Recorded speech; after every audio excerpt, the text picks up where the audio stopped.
This is Andy B, back on with some more interviews until about 5 o'clock. We've been chatting to people who were at the coffee morning earlier today, but now we're going to work through some of the staff who are on site at the moment to find out a little bit about them and their roles within Torch Trust. So I've got a lovely gentleman in front of me. We've had lunch recently, which was great. So let's just start with a simple one. What's your name and what is it that you're doing here for Torch Trust? Right, my name is Michael Beals, and I work in the production department, producing audio and braille, and also I work in the library as well. Okay, so let's just work through some of those things. Braille, just explain for people who perhaps are thinking, I think I know what Braille is, maybe I don't. Just what is Braille? How do you make it, and how is it used by people?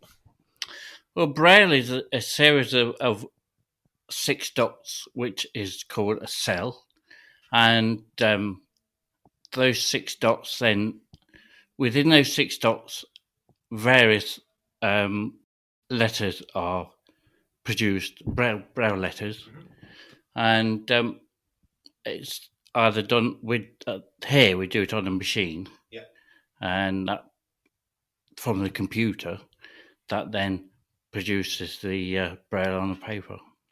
So it's 6 dots in a little, what is it, a little square, I guess, and where the dots are all on, that produces the different letters, numbers as well?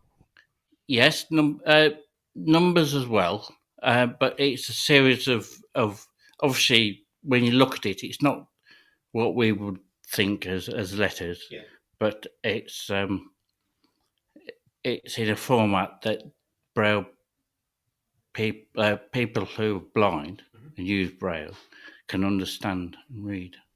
So you're doing braille. So what else is it you're involved with here, and what does that actually entail on a day-to-day basis? We have a lending library, and at the moment I help in the lending library. We receive the post in the morning, and we go through the post. The books are then put back into the system, and the people in the office will then see that books have come back. They then work through that list of people, then and produce another picking list for us, which then we go through, collect the books off the shelves, scan them back out, and put them in post. So a genuine library then, but obviously very specifically, I'm guessing with what, large print books and braille, is that sort of thing? Braille, large print, and audio, disc and USB. So it's an actual library then. What's your sort of book range? Because I'm assuming that some, what we might call a normal library, would have some selection of books perhaps, but you're going to specialise. What sort of books do you have that maybe we know of that you've got as a audio or braille or large print? Well, obviously it's all Christian content, and we try obviously books that have been written and produced by Christian authors. We try and then get a file from them to then be able to transform that into an audio copy. Okay, cool. I've written books. I've got a little teeny tiny bit of understanding.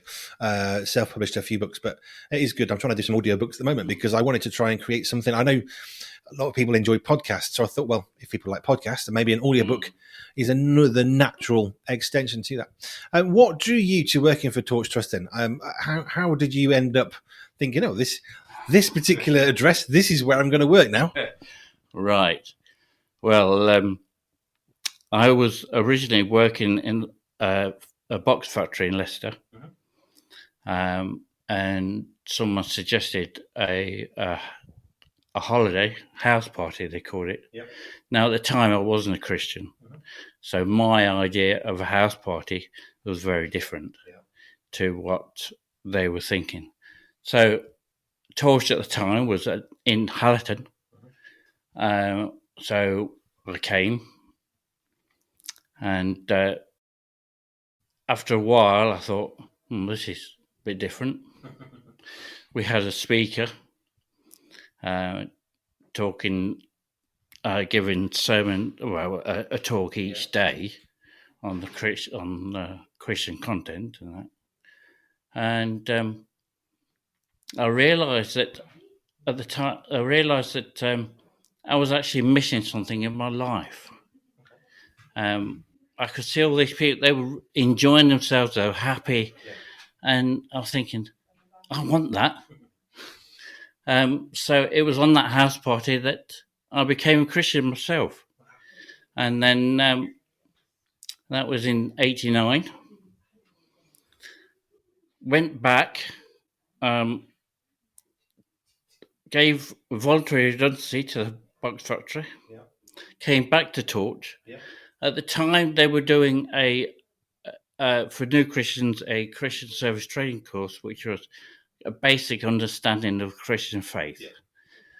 And then after that, I stayed on as a helper, and I've been at Torch ever since. And that was over 33 years ago. Fabulous. I've met so many people today, particularly this morning, early afternoon, we were meeting some of the guests who come to the coffee morning, but so many of them had some small involvement, and then sort of, it's like they never left, because it feels like they'd found, I mean, you're talking about something missing. I would describe that as, it seems as though they found something that they would call home. Yes. Yeah, absolutely. Fabulous. Well, thank you. We're going to try and get through some more interviews for the rest of this afternoon. Thank you for your time. I'll let you get on with your day and your work. Rated 5 stars by Sorted Magazine's film critic, Pure 247 takes you behind the scenes of the birth of a global Christian radio station. Andy B will have you laughing and crying as you discover what it takes to create ministry that matters in this inspiring tale of perseverance, honesty, and vulnerability. Buckle up and get ready for a story that's uplifting as it is entertaining. Behind the microphone, they face bankruptcy, eviction, and 2 life-changing surgeries. Can they make it? Will they make it?